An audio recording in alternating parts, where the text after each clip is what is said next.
Welcome to the Conservative Energy Podcast brought to you by the Conservative Energy Network. I'm Connor Marley, Policy Manager for the Conservative Energy Network. This podcast hosts discussions on groundbreaking clean energy innovations, discusses policies positioned to transform our energy landscape, and promotes a positive vision for our clean energy future.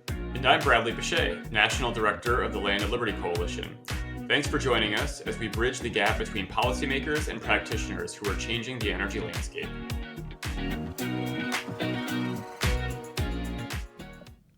Hello again, I am Connor Marley, Policy Manager for the Conservative Energy Network. And I'm Bradley Bechet, National Director of the Land and Liberty Coalition. Thank you all so much for joining us on one of our live episodes from the National Conservative Energy Summit 2025 in Cleveland, Ohio.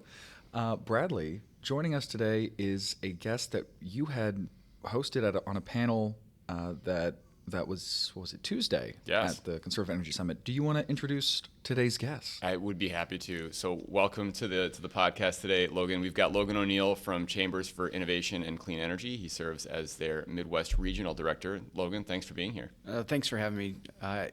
Yesterday was fun, and yeah, we get to continue that today with the podcast, and so I'm looking forward to it. So tell us a bit more about your role, what you do at CICE, and the journey that you were on that got you to the place where you're working on clean energy now. Yeah, so I've been with Chambers for Innovation and Clean Energy just at 2 years. Started in 2023, as the Midwest Regional Director, I kind of go out and connect with chambers and economic development organizations in the clean energy space, helping them advocate for the business case for clean energy.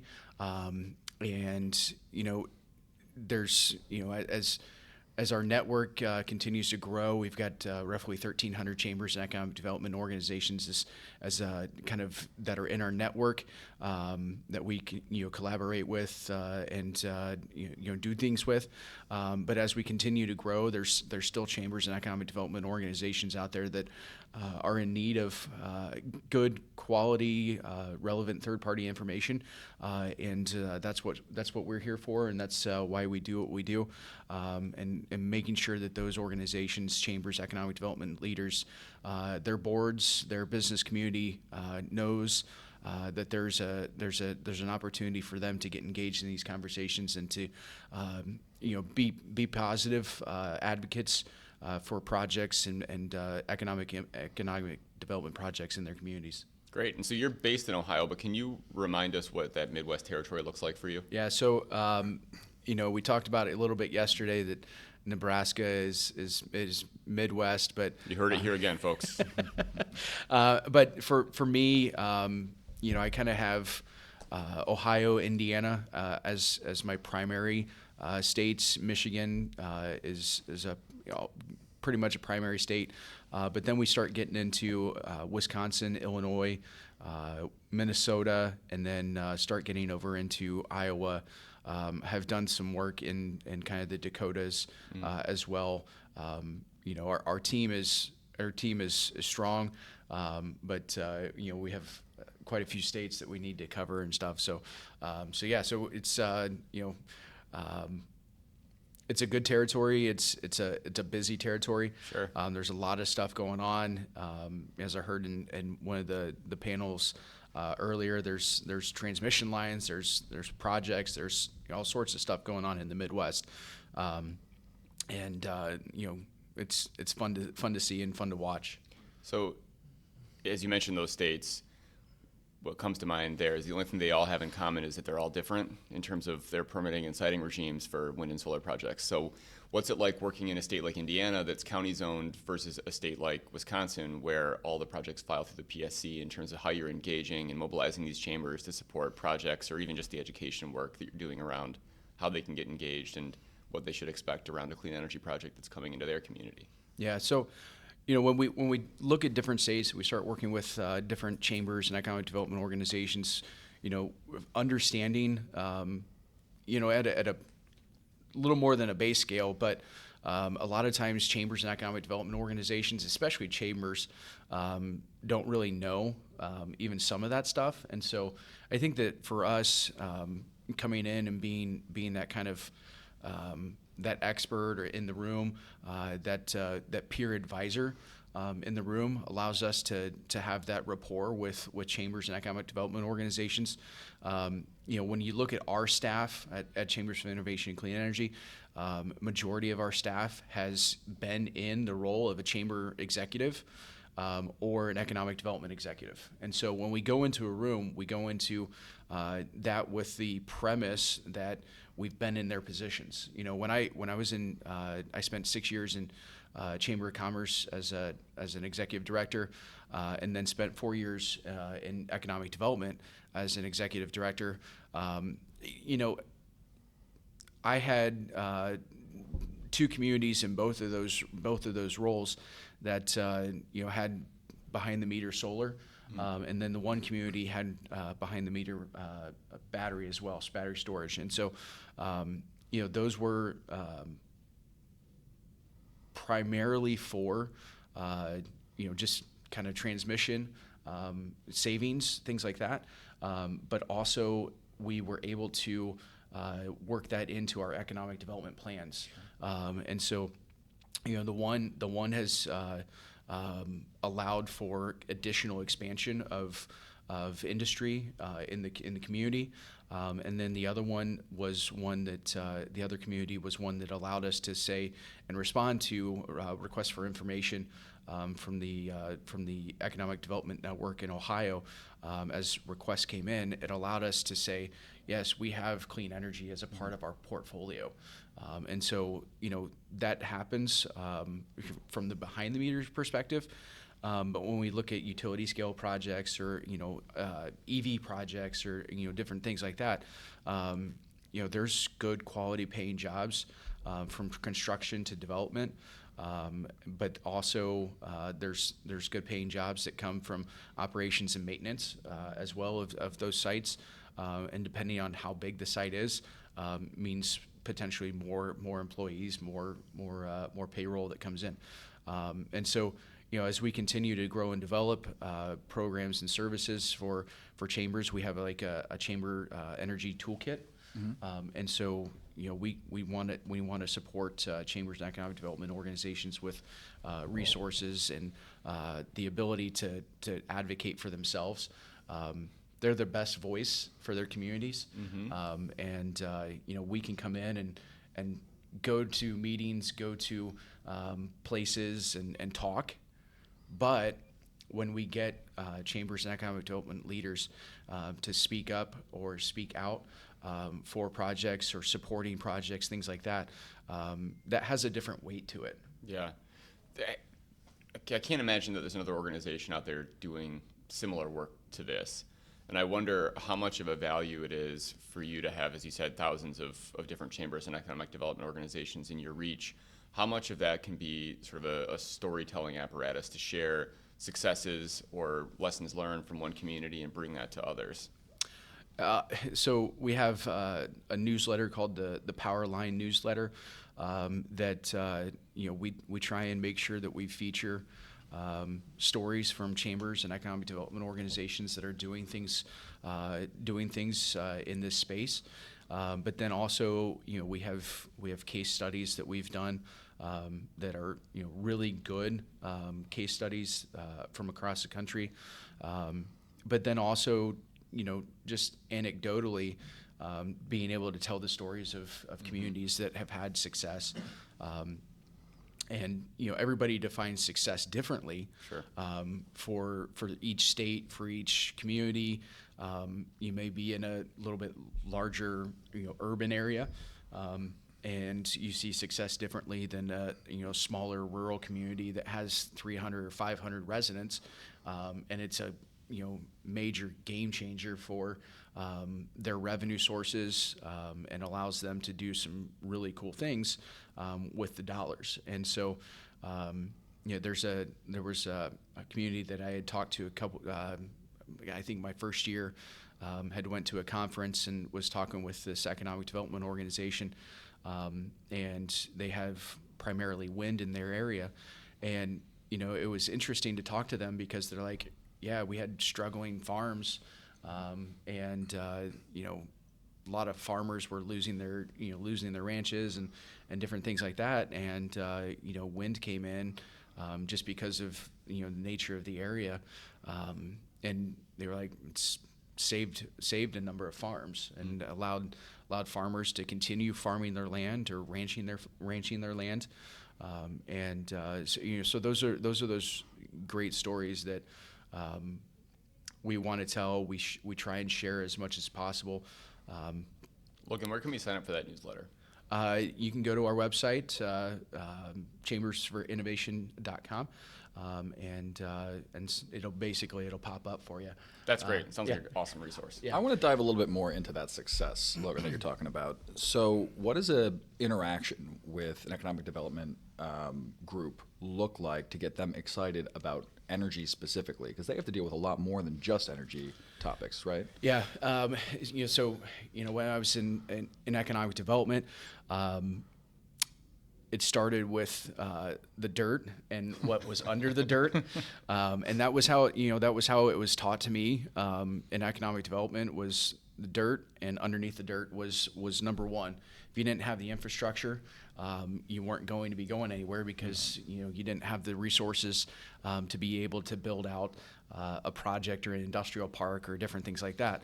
I learned a lot. I'm still not an expert by any means in energy, but I can relate to what chambers and economic development organizations go through when making those decisions, when talking with their boards of directors, and as does all of our staff. And so I think that for us, those engagements are more genuine, and those engagements, when we talk about energy, many times chambers of commerce don't view themselves as economic development organizations. But when you look at the definition of what economic development it is, chambers fit that bill very, very positively, and fit that almost to a T, because they're trying to generate growth and community growth in their respective areas, and economic growth in their respective areas.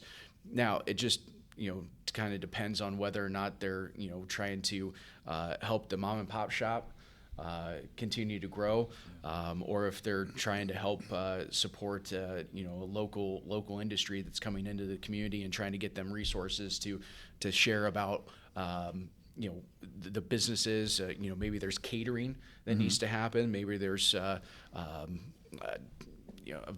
wide variety of different things, but the Chamber of Commerce a lot of times is an economic development organization, just not necessarily thought of it in that realm, because they're not dealing with the conversations of energy or infrastructure or things like that on a regular basis.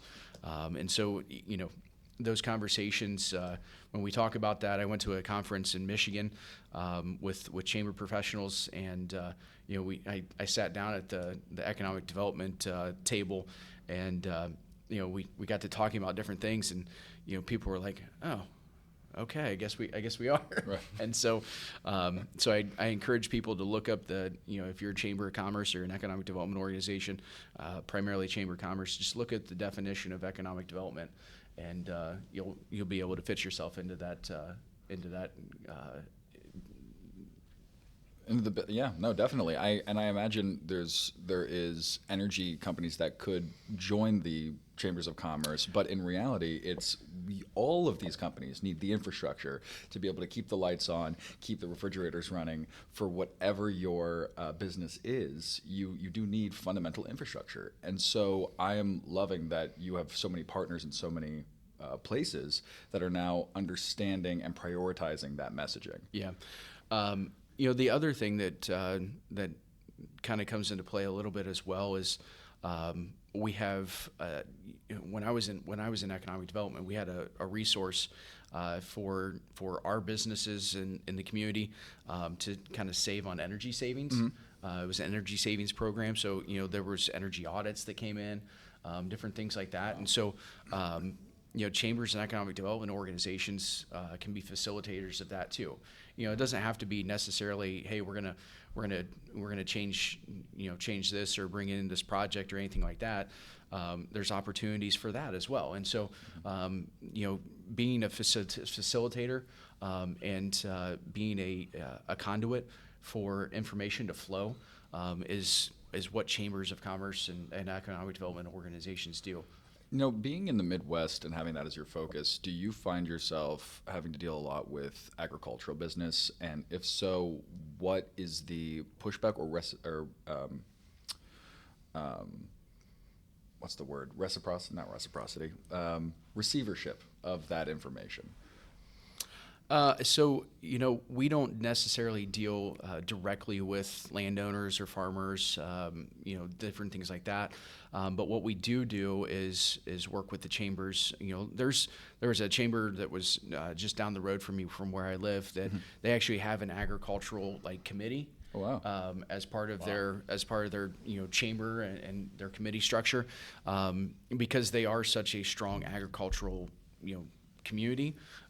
That was something that they had prioritized as part of their committee structure for having information flowing, different things like that. And Was so that made up of farmers, ag business folks? Yep. It was the ag community that kind of came together and worked on different issues and different things, policies, lobbies, things like that.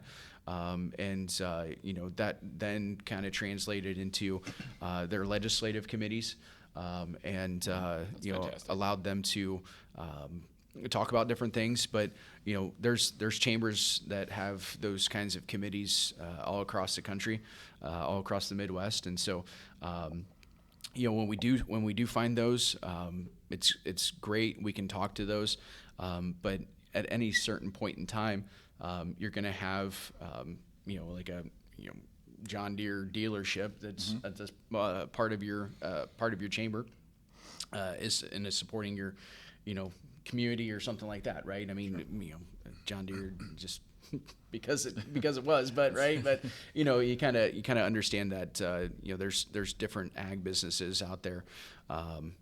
All up and down the supply chain, right? Yeah, and so I think that's something that the chamber is that kind of going back to it. The chamber is the conduit for information to flow, and every community is a little bit different, and I think that's the beauty of chambers of commerce. There's a saying in chamber of commerce industry: when you see one, you see one. Yeah, and that is very true. Each chamber economic development organization operates differently. There's similarities between chambers and economic development organizations, but each one operates based off of what the community needs are. And so if there is a situation where we can share information, or we can facilitate some educational resources, different things like that. We put that into our chamber toolkit, and not just chambers, but economic development organizations as well. And we can supply them with number of resources. Our chamber, or our staff has been in it. Has seen a lot of different things over the years, and from just a staff perspective, it's our network of resources, just from our perspective, is pretty vast as well. And so when there's a question, usually for the most part, we can answer it. We can find reliable resources for answering those questions in communities. Well, Logan, this has been absolutely fascinating, and I really appreciate you coming on the podcast and letting us chat with you a little bit more than Bradley did yesterday. And Bradley, thanks for sharing your questions list here with me a little bit and letting me ask some of the things I've been curious about from Logan. I think this is just wonderful engagement, and I think it's work worth doing. And I'm really glad that someone's out there doing it. Yeah, we're excited, and over the 2 years that I've been with the organization, it has been really fun to watch the organization continue to grow, not just in our staff, but also our influence in the chamber and economic development industries. They